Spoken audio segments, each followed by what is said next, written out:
to LOA Today. I'm Walt Thiessen. With me today is life coach and LOA teacher Joel Elston. This is your Daily Dose of Happy. We are so happy you decided to join us today.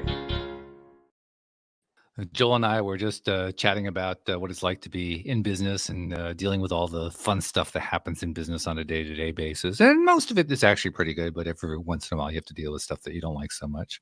And it can be challenging, and it can be, there are lots of opportunities to get knocked off balance and so forth.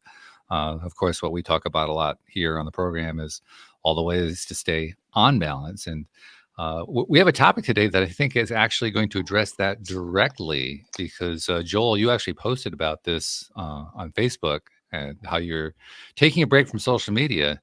And it occurred to me as soon as I saw it. Now, I've seen you post that kind of thing in the past, and you take breaks periodically and so forth. But it occurred to me that that's actually a pretty good way to regain balance. I mean, if we're in a place where, it doesn't have to be where you're a business owner. It could be just you're dealing with family issues or you're dealing with your usual job issues or whatever it might be. Sometimes you just have to take steps to rebalance. And what a better way to do that than to take your attention away from all that stuff online that's driving you crazy. Well, and I every now and then I probably take 2 or 3 breaks a year. Not always planned, but when I find myself, there could be around elections when all that drama is happening. We've had a lot of turmoil across the world. Oh yeah. That a lot of stuff was being brought to my attention that I just really I'm not able to focus on, and I was just finding myself. I don't deal with anxiety, but when I feel myself a little out of balance or thinking about things or being occupied, and social media for me, anybody that follows my Facebook or my Instagram is very there's no drama. It's just positive stuff. It's law of attraction stuff. It's my life coaching business. I don't do politics. I delete comments that get off balance, and but yet even within that, just seeing what everybody else is going through, and a lot of suffering and a lot of stuff, and sometimes your energy is picking up on that. We've done multiple shows on how when you watch something on TV, when you see something being bombed on TV, or you see horrid events, horrific things that have happened, that registers subconsciously as a real event. And so I have to, one of the biggest things is our brains are constantly being programmed. The stimulus that we're looking at, we're paying attention to, we're reading about, all that stuff is programming our brain and our reality. Most of it's taking place subconsciously. So being aware where that programming is coming from, and when I find myself sort of a little off balance, that's one of the first things that I do is shut social media down. And to be fair, I said a social media post, but I'm on Instagram still, because Instagram to me has a different vibe than Facebook. I don't have much engagement on Instagram. I just post stuff and I don't get engagement. Whereas Facebook, there's a lot more engagement, and you can control your news feed. Really, it's a lot easier on Instagram for me. So, so that's where I'm at. But I just find it, I don't like my world to get unbalanced, and I find that one of the factors that is social media sometimes that allows me to get refocused. It allows me to step away, and I'm not making some great political statement. I will never allow myself to be programmed by social media. And if I find myself on the edge of that taking place, I'll take a break from social media or delete it entirely. It doesn't really occupy that much space in my brain. Yeah, that's a really good policy to follow too, because let's be honest. I think we all, to some degree, have this belief that, well, it's not going to affect me. And I think, honestly, it comes from the world of entertainment. I mean, Yes. so for instance, if you're a horror movie fan, well, the horror movies don't really affect me. I'm just watching it for the entertainment value of the screams or whatever. But it does affect us. It It does. affects us in ways we don't even recognize until it's too late. I know for myself, I can be focusing on something. It could be news, it could be social media, it could be some sort of entertainment vehicle. And only after focusing on it for a while do I realize, oh, all of a sudden I kind of feel heavy right now. Yes. And my outlook just, I mean, everything seems so dimly right now. Everything seems so like my hopes for the future have kind of disappeared. What the heck? And all because I was focusing on stuff that I really didn't like very much from the perspective of I wouldn't want that in my life, but simply I was focusing on because of the entertainment value. How odd. Yeah. And that's being aware that, we take in, and I forget this exact stat, I wasn't prepared to look it up, but in one day, in one 24-hour period, in 2023, we're exposed to more information and stuff, just stuff to take in, than the entire year than 1,750. It just one day's worth of. But back then it was a Hey, Joel, I'm going to month. interrupt you for a second. For whatever reason, your signal is breaking up on us, and it's getting very choppy. I'm not sure if there's anything you can do about it at your end, but it was getting hard to even understand what you were saying, so that's why I figured I would Okay. interrupt. Thank you. They're working on our cable here in the neighborhood, so that might be what's going on. That's possible. That's possible. Yeah. Well, I can try to switch over to phone only with that works better. well, why don't you give it a shot? Try switching over. Let's see if it makes a difference. I'll talk to the audience for a moment here while you're doing that. Okay. And yeah, I mean, anything we can do to make it sound better, because we want to be able to hear you. We want to understand what you're saying. When we can't understand you, it doesn't work so well. So anyway, while Joel is connecting there, let's see. Oh, a couple things I wanted to share. First of all, as we are approaching, oh, here he comes. Well, then I'll save those for later. All right, so give us a little test. How are you sounding right now? Oh, okay. This is all on just the phone service. So that's actually really good. Much better. Okay. Yeah, I can hear that real clear. Okay. Well, good. So we'll stick with that. So but again, as I was saying earlier, when we get in these, my mood dictates everything. So when I'm feeling off, I do a checklist of what could possibly be. If I feel sort of a low-key anxiety, because there's a narrative right now that if you watch out there, because when all this stuff started breaking, I was paying a little bit of attention to it.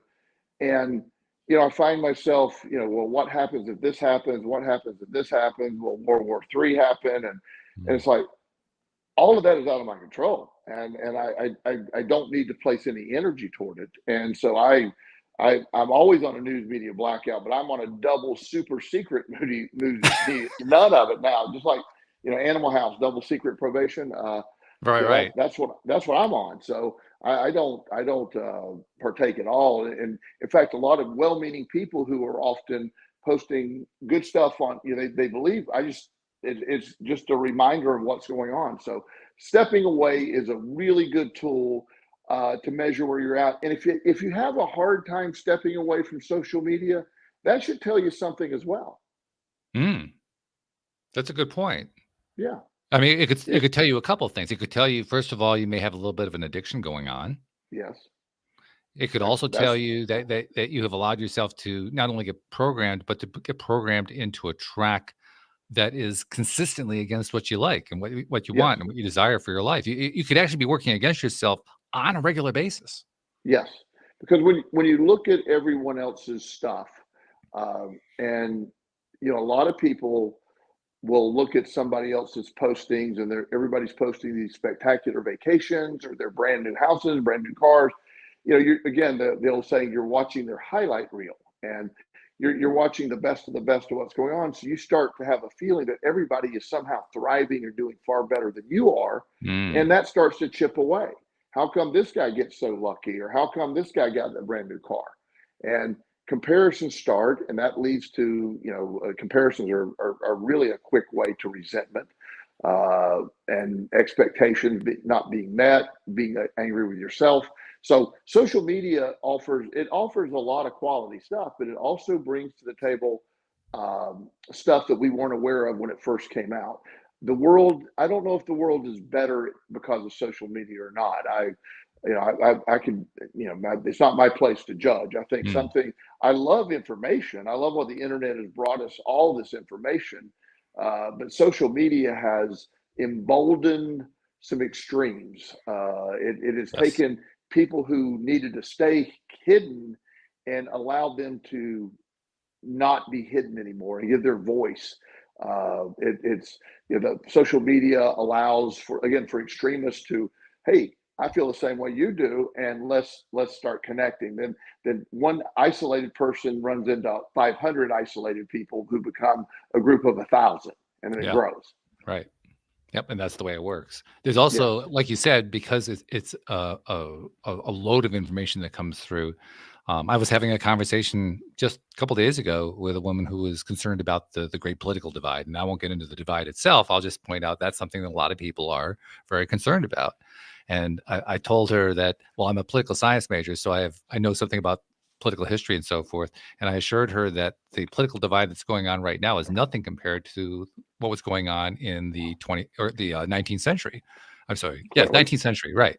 19th. I mean, but we never knew about it. I mean, most people, if there was like some sort of a corruption thing going on, or some sort of a massive issue going on of some kind, it would show up in a newspaper article 2x4 on page 3.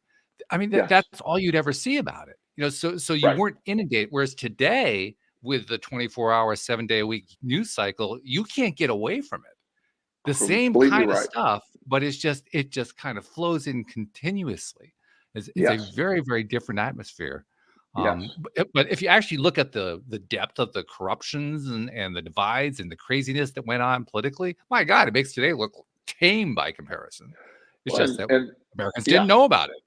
Well, I also have a theory that because of that reason, people could operate, and if you said something and there was no way to prove it or fact check it or whatever, it just became reality. One of the Mhm. things for me, and again, I'm truly not getting into politics, but I am trying to give an example of this is strictly an opinion of mine. But when I was a young man and I was interested in the Kennedy assassination, John Kennedy's assassination, Right. and so me, I go on deep dives into things, and in school we kept seeing this Zapruder film. I think that's what it's called, of him being shot, Right. but yet I'm reading what the report is saying, that this person, from the library or whatever book depository, it shoots Kennedy from the back, and then and clearly the film shows him going forward, and then there's a inexplicable moment of his head's going back, and the back of his head comes off, and his wife's chasing that on the thing. So as a kid, I'm going, okay, well, where did that come from? Mm. But they're telling me that was only one shot, and I'm only giving an example. Right. So years of me watching this, now they try to tell me that bullet actually hit this, turned around, came back, and then had the impact do that. Well, forensic scientists have said, no, that just wouldn't possibly happen. So at the end of the day, I don't know what happened, but I know what they're telling me didn't happen, at least from my opinion. Okay. And the only reason that matters is, if that's the case, because it's irrelevant now who did what or how it happened, but how much other things have they shaped in history and just said this happened and we accepted it blindly? Oh yeah. And so, and that's just the point. So it isn't that I'm this conspiratorialist, or it's just, I know human nature, and way back in the day, they could say this is what happened, and that just got recorded in history as what happened. We don't know if anything really happened the same way they said. And Yeah, I don't know who originally came up with it, but if you break the word history into 2 parts, you get his story. his story, yeah. And that's essentially what history is. History is the story of, what happened from the perspective of whoever wrote it down, Yes. whoever recorded that particular bit of history. And that's kind of a challenge when you think about it, because it means that if your perspective matches that of the person who's giving the report, well, then you're good. But if your perspective is different from that person, all of a sudden what that person wrote isn't resonating the same way with you as it would have with him. And then there's also people pointing out, well, what about her story? And so now you have the whole gender thing going on there. So you have a lot of different ways that you can can really realize that perspective plays a huge role in this. Now, if we have an entire society of people who are largely oriented toward negative orientations, what kinds of stories are we going to get out of that? What kinds of stories are we going to be passing along to ourselves, to each other, family members, friends, and so forth? And I think it's pretty obvious we're going to be passing along stories that are pretty negative because that's what's being created. And yes, and this is the piece that imagine this. Okay, let's say there's a reporter that travels back in time, and they pick two random people to describe.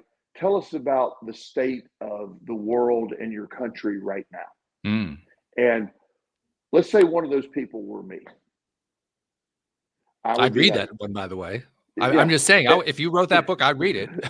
Yeah.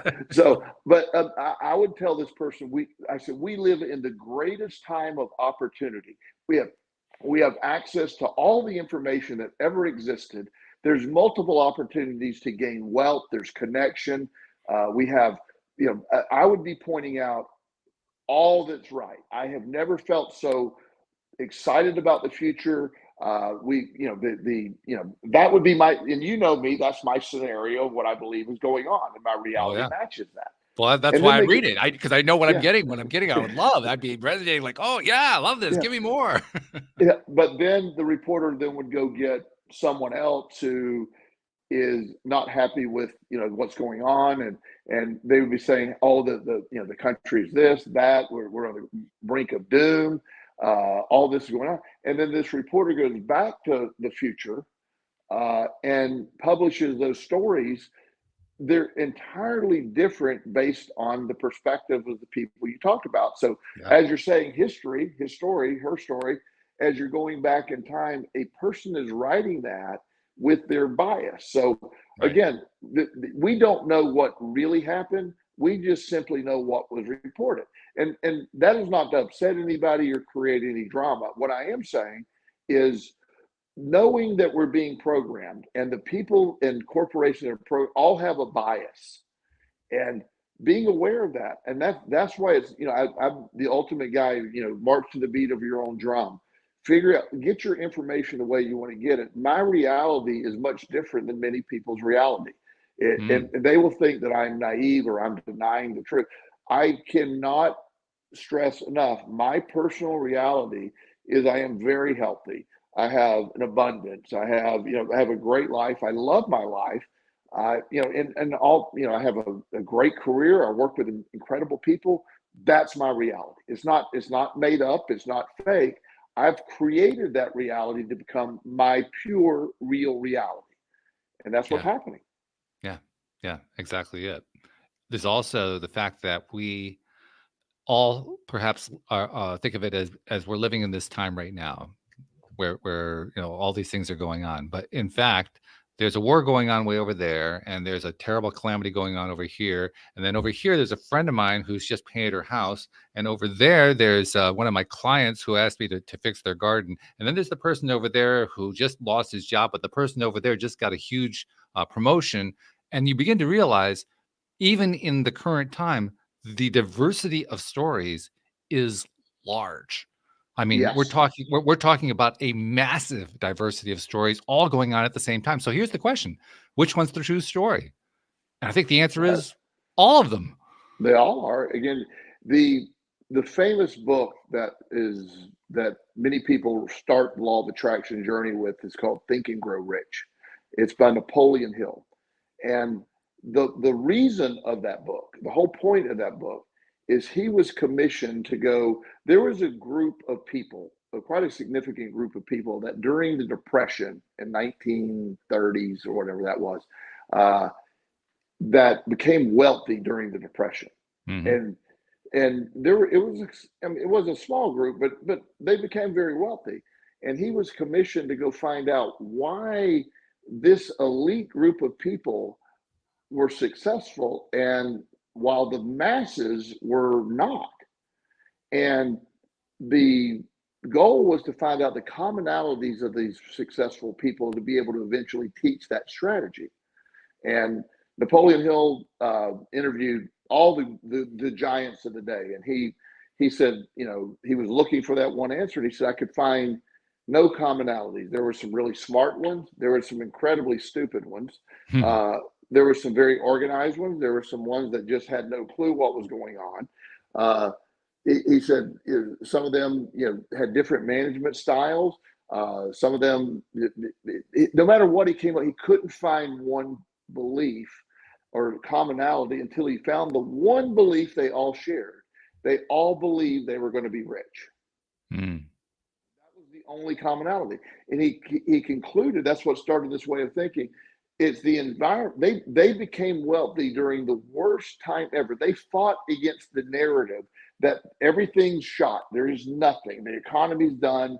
You can't, there's people standing on the streets waiting, for anybody to come up and offer them any kind of a job. And there's other people going out and filling needs and creating, in the middle of the worst time to ever develop a business and becoming just magnificently wealthy. And it was their perspective that determined that. So the while all this matters, in the influence of social media and the 24-hour news cycle, it has really changed our perspective. We've talked about September 11th before, how the repeat of seeing that plane fly into that building over and over and over and over and over, and how each time we were traumatized by that horrible event. And the subconscious brain, it feels helpless. It feels like there's just no hope. Yeah, exactly it. Yeah. So there are a few things we can take away from this. I mean, you know me, one of the questions I always ask is, okay, so what can we do to change this? How do we change our perspective in the face of this wall of negativity coming our way? But we've actually started to answer the question already. Because we just described how, well, if you keep looking at the same horrific scene over and over again, you're going to get programmed the way you don't want to be programmed. By logical extension, if I change the scenery, I can program myself differently. Right. Absolutely. And that's be guarding what you allow into your programming. And where it's coming from and who it's coming from and all that. I was on a conference call earlier, and it was, just one of these really annoying calls. And there's one person who just dominated the entire conversation, just talked and talked and talked and talked and talked. Yeah, we've been on those calls, all of us, I think. Yeah, and I was sitting there. I'm getting paid the same amount of money to be on the call if he's talking or I'm talking, and it wasn't that I needed to talk. It's just the call was basically done, and he just kept recapping and recapping. And as I was sitting there, I found myself again. I used my emotions as a guidance sail. I was getting frustrated, and so I basically I was just there. It was a Zoom call, but I did not have my screen on, and I just muted everything, and I just went about doing other things. I just went on the computer, and I was monitoring, but not really monitoring. And then when I heard a break in that rant, I just hopped right back on in. But I just had to stop the program. He wasn't saying anything that was terrible. Just that it was an annoying rhetoric that he just kept saying over and over and over and over, and it was very frustrating. And I can't allow that to continue, so I couldn't leave it. So I just shut it down. So very key phrase that you just used right there is one to draw upon. I can't allow that to continue. Yes. Because most of us do. Most of us, whatever the thing is, whatever the it is, we allow it to continue. But we don't have to. We can choose not to. We don't have to offend anybody along the way. We don't have to throw water in somebody's face or something like that. We can just not allow it. Say nope, thank you. Yeah. Well, and when it comes to just family historical stuff, when things are handed down, this is our family story, and okay, that's your family story that and then when it's handed down, it's like, oh, wait a minute, when we find out that's not exactly how.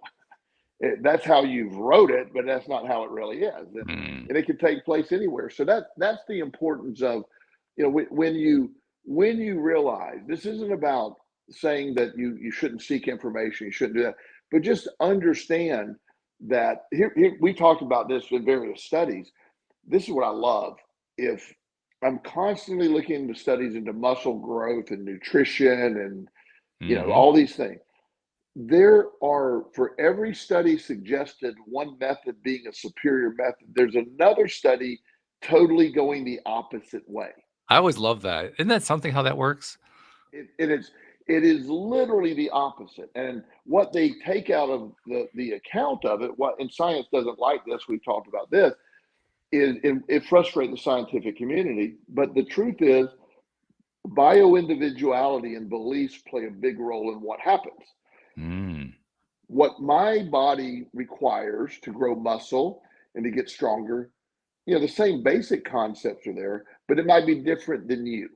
Mm. And I really believe this. There's this doctor in London that claims to, and I like the concept, whether he can do it or not, but he does this set of blood tests, and he can determine by your blood makeup and your genetics what type of diet would work for you best.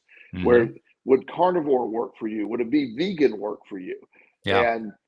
And he's been very successful with that, and he has a lot of explaining, because I have tried a vegan diet uh, very briefly, to be fair, and it was horrid. It was Mm. just it was torture. It was my body did not like that. And I've also Mhm. tried a carnivore diet where it's just all meat. Didn't like that either. You Yeah, they're know, both pretty uh, extreme. yeah, and I've tried them both, but yet I tend to be higher, I higher protein, quality fats, and low, but not depleted carbohydrates, lower Mhm. carbohydrate. That's Mhm. what I function best on. But I've done that through trial and error. That's where my best is, Yeah. and that might not work for you, Walt. So the idea that the bioindividuality and the preferences and how your individual makeup influence a lot of this is often not taken into account, and that's the problem. That's where the rub comes in, where so everything that's going on, your reality, your security, all of that is based on, when you have a group of people all saying the same thing, you start moving your mouth and saying that the herd mentality is not a healthy thing sometimes. And, Mm. that social media encourages that. So tying back to social media, I can take a couple of lessons from this. One lesson I can take from it is that um, by recognizing the pattern of what I'm experiencing through social media, I can recognize it a number of different ways. But the easiest and most effective way, I think, is through how do I feel about it. Yes. So in other words, my feeling becomes my guideline. Yes. And if I'm engaging in looking at something on social media or a lot of things on social media or looking at the same kind of thing over and over on social media, I can take a quick barometer reading, excuse me, Yes. of how I'm feeling. And Yes. if it feels great, good, keep Yeah. going. And Yeah. if it doesn't feel so great, reconsider. Right. Change the Well, channel, turn the channel yeah. off, pick a different kind of channel. Completely. And I shared the story multiple times in my life where, uh, when I grew up in a small town in Florida, that everybody was, we had, there were two religions, and they're really basically the same thing. You had the Methodists and the Southern Baptists. The Methodists Mm. were a little less crazy, I and love the so way you say that. yeah, yeah, I mean, they were a little less, but we fought hard. Now I was on the Southern Baptist team, and and this is me personally, I'm not critical of anyone else's religion. I'm saying for me, um, I really felt a connection with a being, a higher power, a God. I really did. Mm. Uh-huh. Um, but that version of that never resonated with me. I just said no, that didn't fit for me. And I always felt a strong connection with God. I believe in God, but I don't believe in what that story was telling me. Again, my opinion. Sure. And then when the concepts of the law of attraction came, instantly I was able to go, okay, there it is, there it is. It I knew it, but it was told to me. And Yeah. once I saw it, it was I researched it, and you and I've been through the law of attraction journey together many Oh, yeah. years. We've done that, and uh, we've both have come a long way with understanding it. And it's just an amazing tool to have. And that doesn't mean that any of our listeners are required to believe the way I believe. That's Nope. remotely what I'm suggesting. But again, we live in a society where the social media sort of, we're trying to rally the troops to this position or this understanding, and not taking into account the individuality of it all. Yeah, I agree with that entirely. In fact, it just occurred to me, you mentioned Napoleon Hill, Think and Grow Rich. In the early years of the podcast, that was a book you and we basically tore it apart chapter by chapter, going through, well, Yeah. what is this talking about? What's that? And I don't remember what the exact chapter was, but there was one chapter we looked at, we said, no, we're not even going to talk about that one, because it just didn't resonate with us. Yeah. And I love Think and Grow Rich, but at the same time, it was the material that we had because it was basic, and and then we used The Secret, and then we got into the Abraham Hicks stuff and the other stuff we got into. But not all of Think and Grow Rich resonates with me, and a lot of the concepts do, but not all of it does. And I wish I remember the chant, because one of them was like that. We're not even going to talk about that. We just skipped that entire chapter. We skipped it so effectively and efficiently, we don't even remember what it was. Yeah, we literally deleted that. So, but it was such. I remember what it was. I remember what the chapter was about, channeling sexual energy. That's what it was. There you go. Yeah, that one was one you and I were we going to do a show on channeling sexual energy?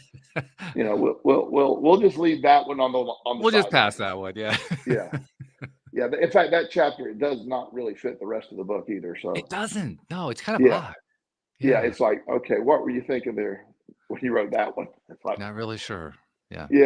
But again, it's a great book, but it's the concepts that lead, to us thinking. But the early, when I was listening to, or as you know, I listened to a lot of books, originally reading, but listening to The Law of Attraction, with Abraham Hicks. Mm-hmm. And my biggest thing, and our friend Dr. Ken, who shows up with us occasionally, was instrumental in this. He's the one that introduced me to Abraham Hicks. Okay. And I had the hardest time with the channeling concept. Oh yeah. I'm like, look, everything they're saying is awesome, but why can't they just not say that piece?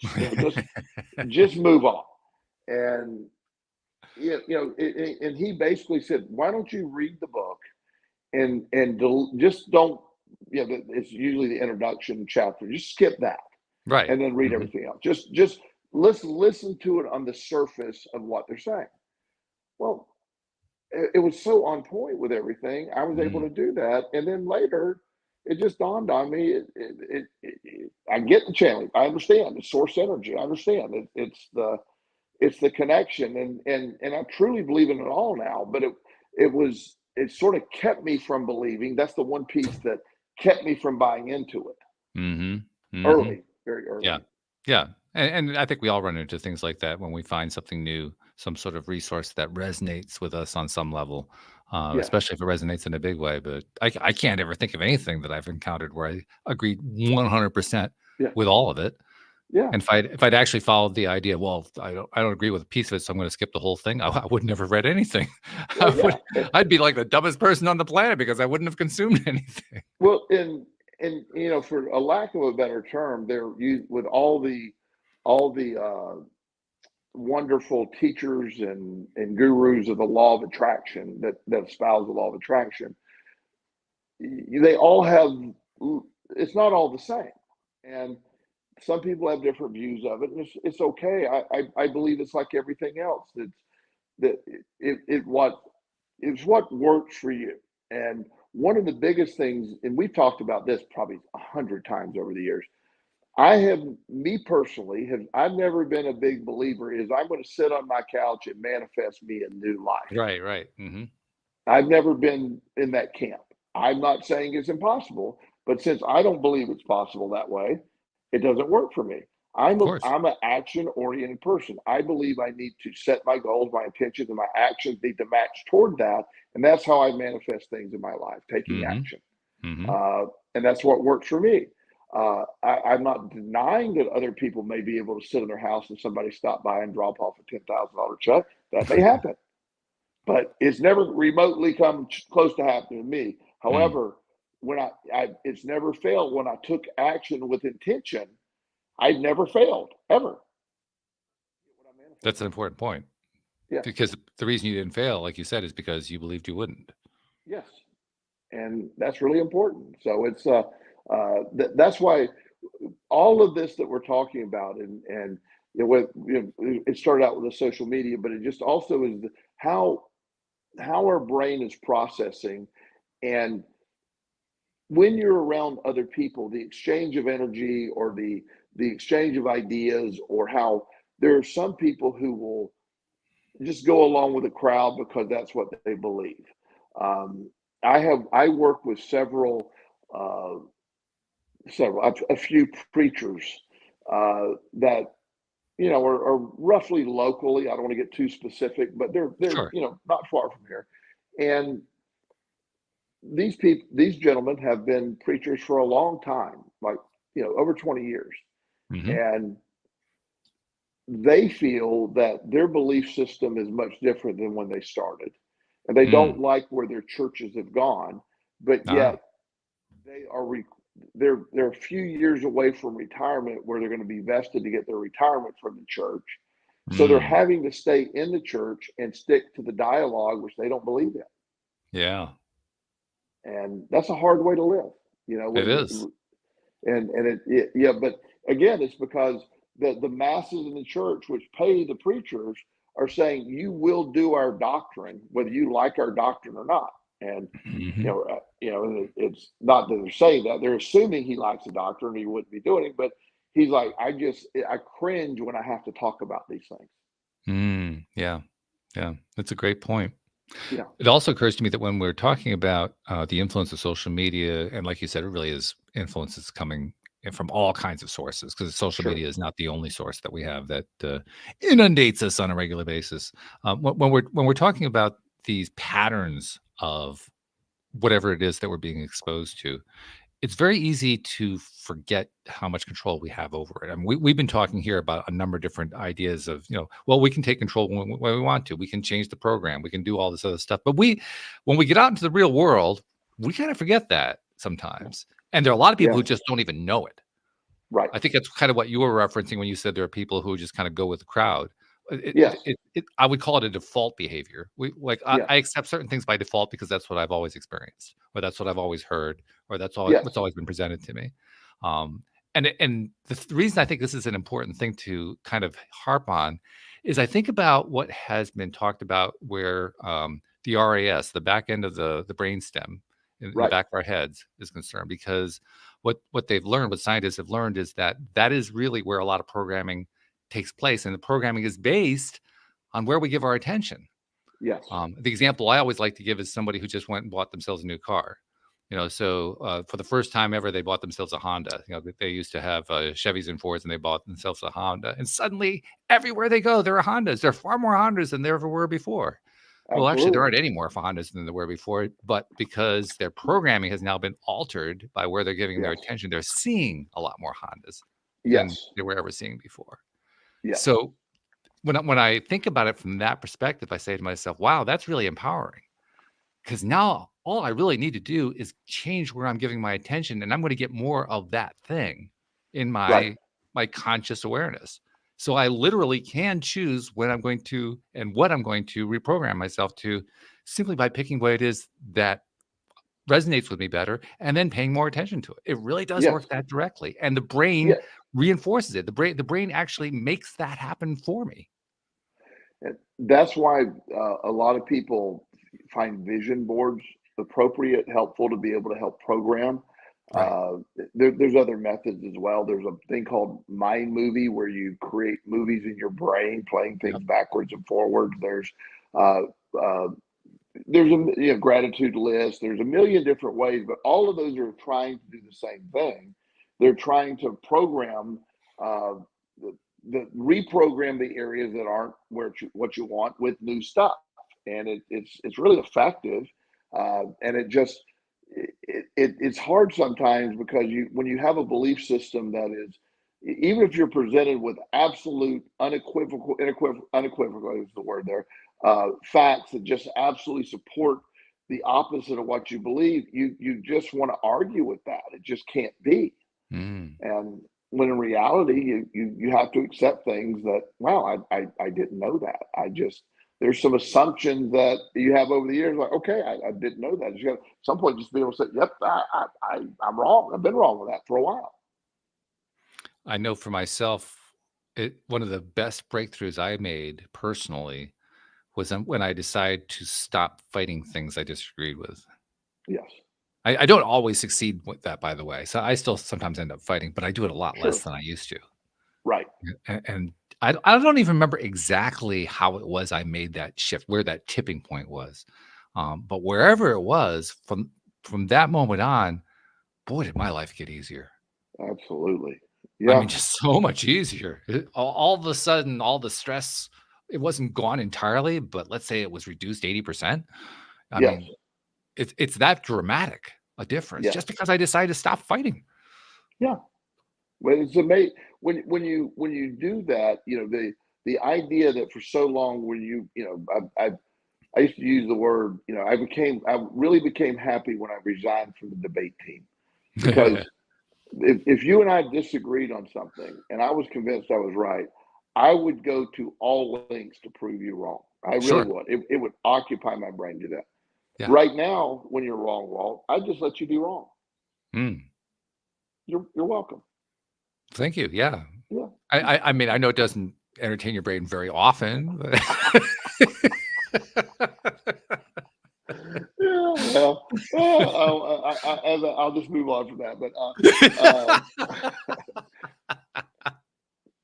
all kidding aside, it's not worth. You're a dear friend of mine, and so if I ever really, and I wouldn't, we've never ever had an argument of any type, but I would never risk your friendship over an argument or a disagreement or any of that. So I would, if you were adamant about something that I disagreed with, I might let you know I just disagree with that. We'd move on. It would be fine. It wouldn't affect our friendship.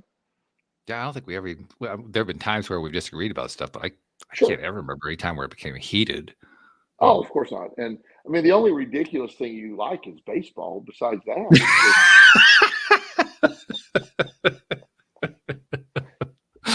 I don't know how to break this to you, Joel, but there are a lot of things I like that are ridiculous. Baseball is well, I only know, one on a list. but it is the most ridiculous. So I'm just letting you know that. So, yeah. Oh my But goodness. we've always had baseball to argue about.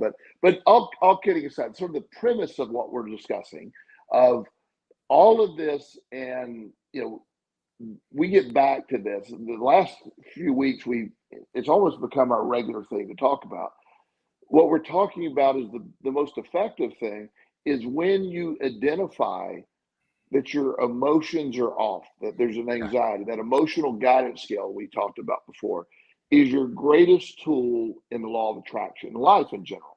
it really Because is. when you feel these emotions are off, it's like a free diagnostic. You don't have to know Yeah. what it is, just know where wow, something's going here, and I need to adjust from that emotion. I need to move up that scale a little bit. And to be perfectly honest, I mean, in the past, I would have been really kind of, I won't say freaked out, but very earnestly interested in, well, how did I end up there? Where did that come from? And so Right, forth. And what right. ultimately kind of, I won't say it settled it for me, but it gave me a lot of release and satisfaction. Let's put it that way. Was recognizing that whatever it was that I was feeling, all I had to do was look back within like a day or so, and that's where my best clue was. Yes, Yeah, there was probably stuff that happened before that too, but it was probably pretty recent. There was something going on. It didn't have to be necessarily related, right. but if I looked at whatever that thing was, or whatever that experience was, or that thought pattern, or whatever it was I was doing within the last.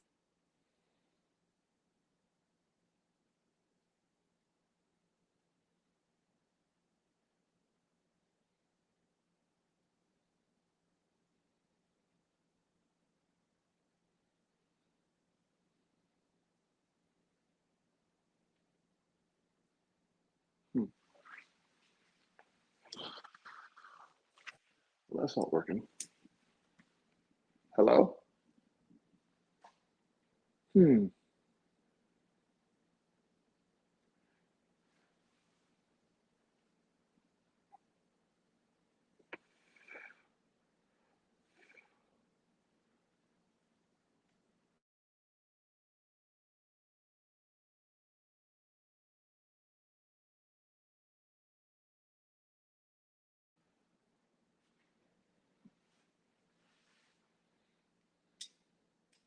Are you there?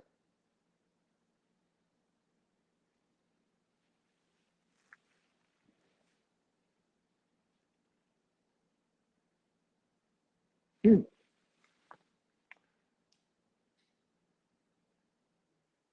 I wonder if Walt disappeared.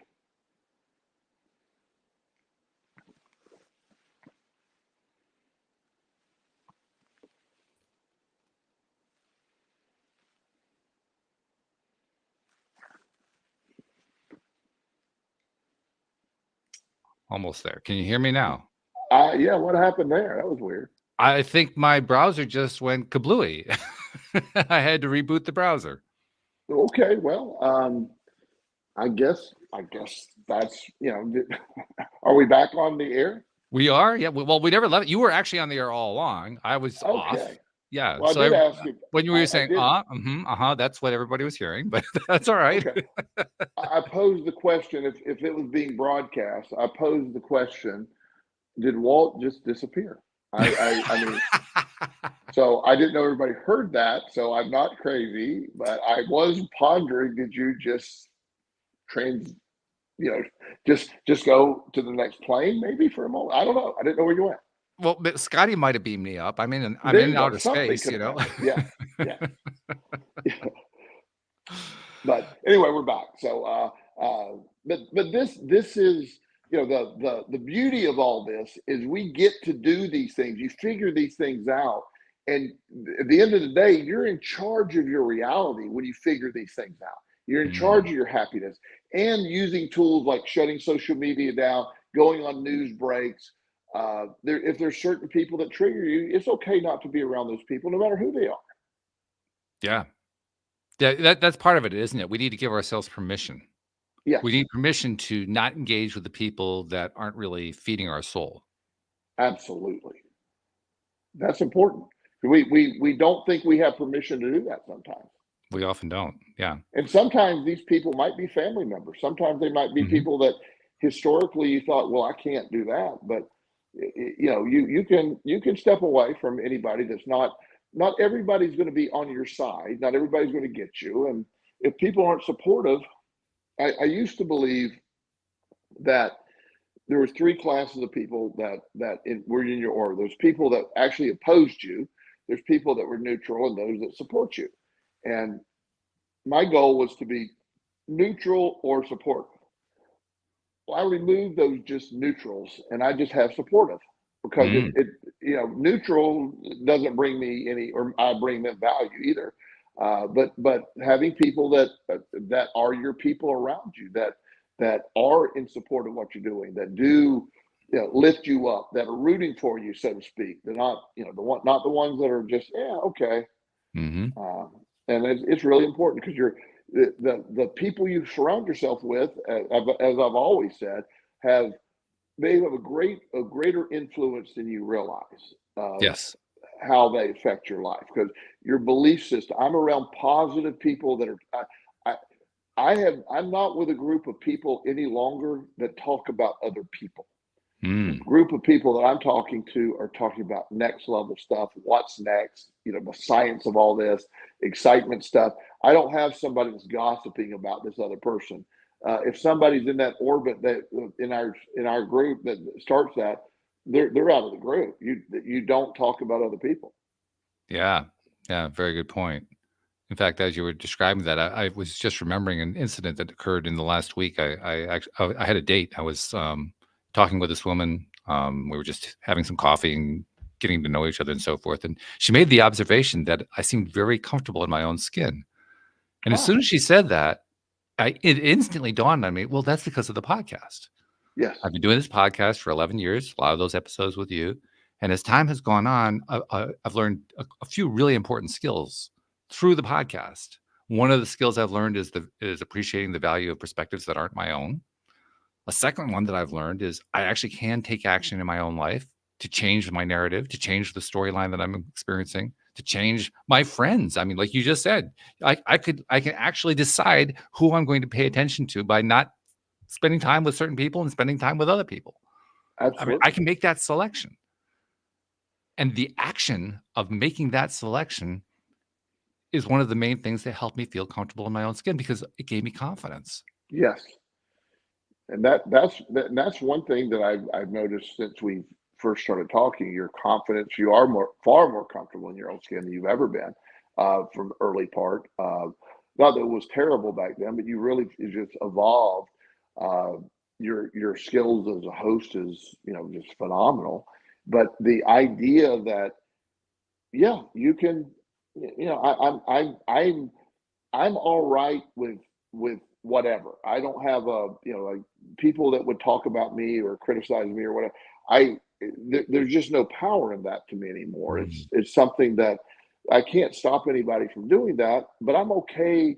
I'm not affected by it. It's just, but also at the end of the day, they're just not people that are in my orbit. So doesn't, doesn't matter. And I you'll never be successful if you're constantly worried about what everybody's opinion of you is, because it's an impossible landmine, a field of landmines to walk through.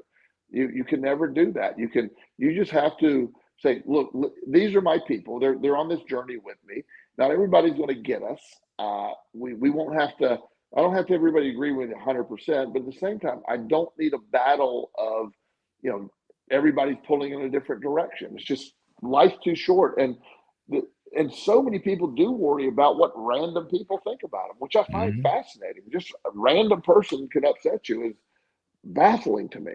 Yeah. Well, and there's also the other side of it too, which is it's, certainly we can be negatively influenced in the way you just described by other people. And like you said, we could be in that flow of, oh, I'm so worried about what it is that other person is thinking.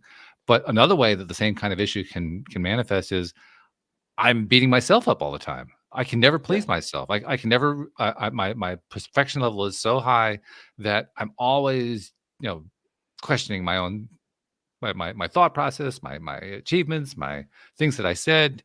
I'm doubting all over the place, and I'm the one who's doing it to me. No one's actually doing it to me. I'm the one who's doing it. It's not like I need any help in that department. I'm a one man band. I can bury myself with that kind of stuff.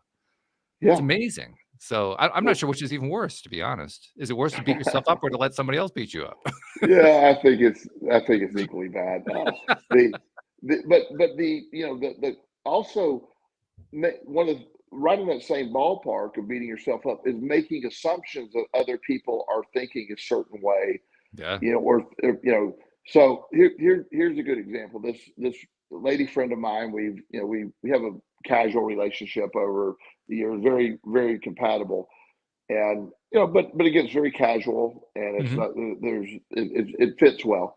So we were having this text conversation the other day, and as you know, I've told you, I probably have 10 messages going separate people all the time, just Yes. constant things, and so not knowingly, I had just sort of stopped answering her. I didn't realize I'd done that.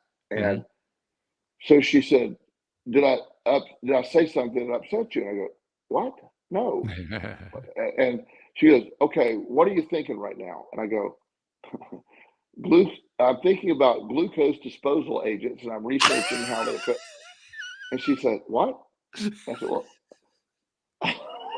and she said, see that? Well, why does that have to do with me? And I go, nothing. Sorry, I didn't know I'd.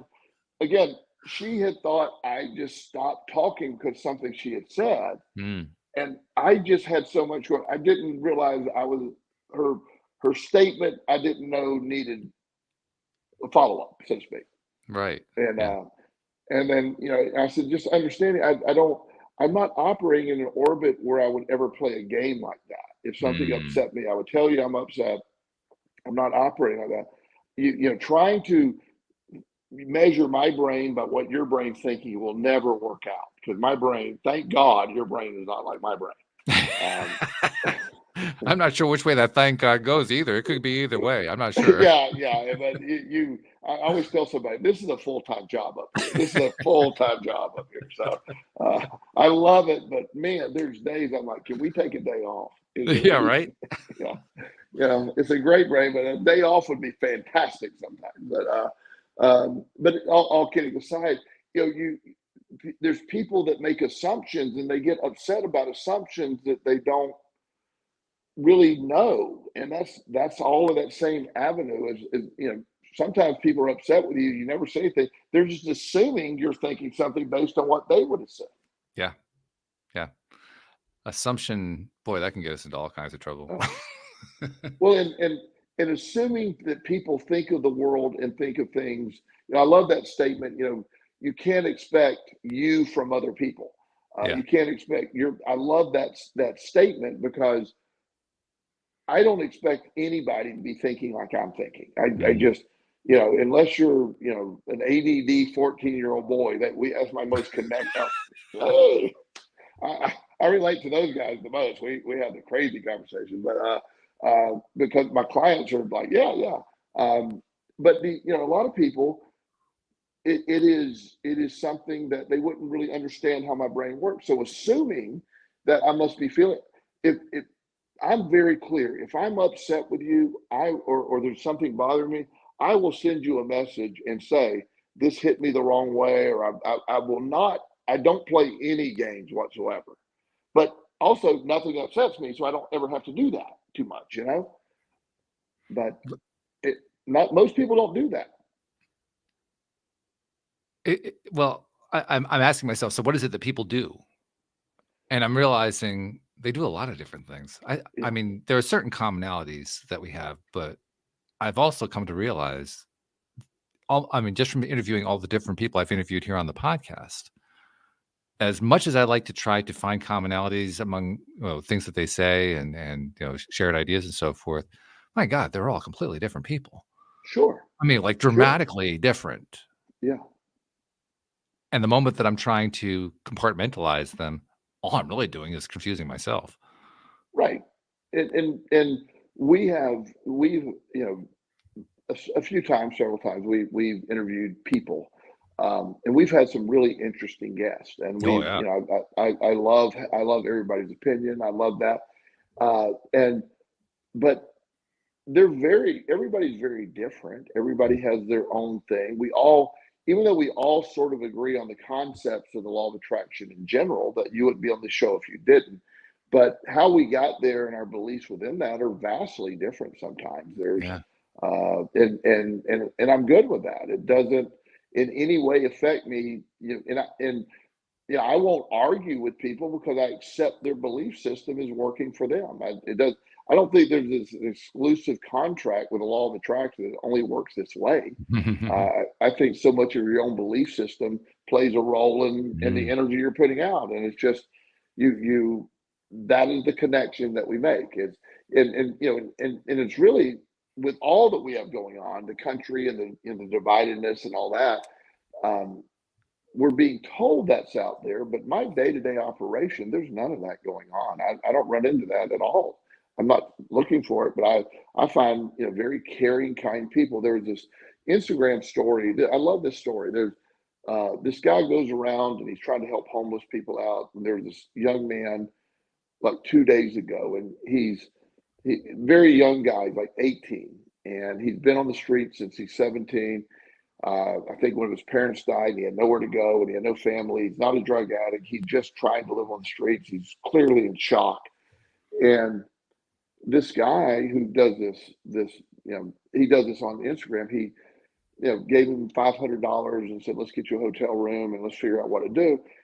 And he said, "Let's get you a GoFundMe page and see if we can't get you enough to get a house." And so they tried to raise $20,000. And in one day, they raised $190,000 for the kid.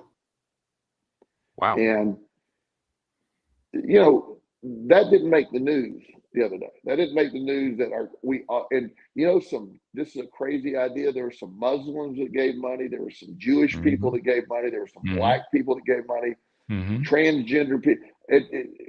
There was some of everything giving money. And they all were touched by that story, and they all came together. $190,000 is enough to get him in school, get him a car, get his life. Now it's still up to him to do it, but he has a jump start all by this chance encounter. So when we hear that everything's falling apart, it's not the true story. It's just there's a million of those stories going on, and that doesn't make the news because it's not negative. It's not. It doesn't. It doesn't support the narrative. Or perhaps another way to say it is, it doesn't have to be the true story. I Right. mean, the story is true because we make it true, Sure.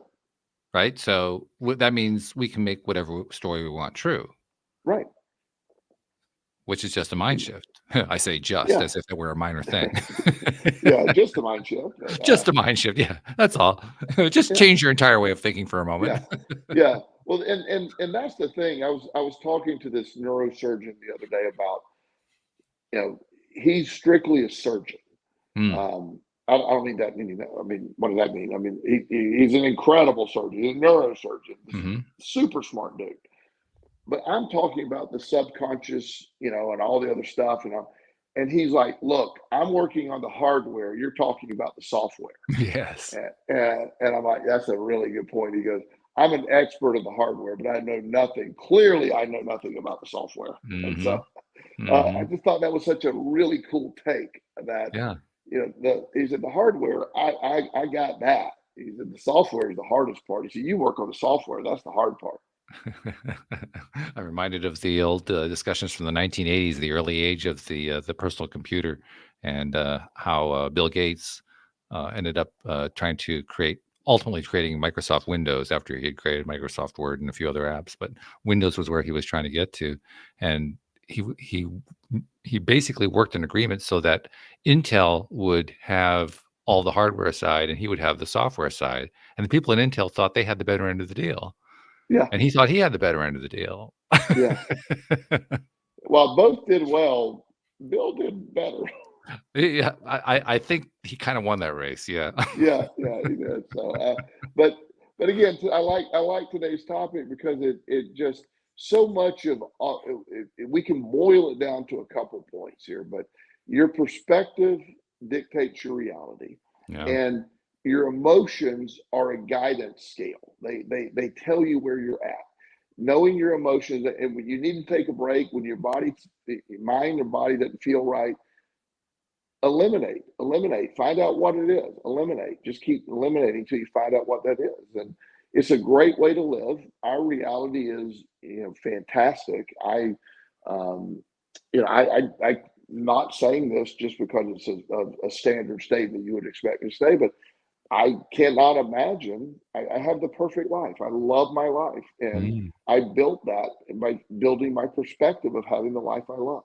I Abs- didn't have the life I always thought I would have. I just took the life I had and fell in love with that life.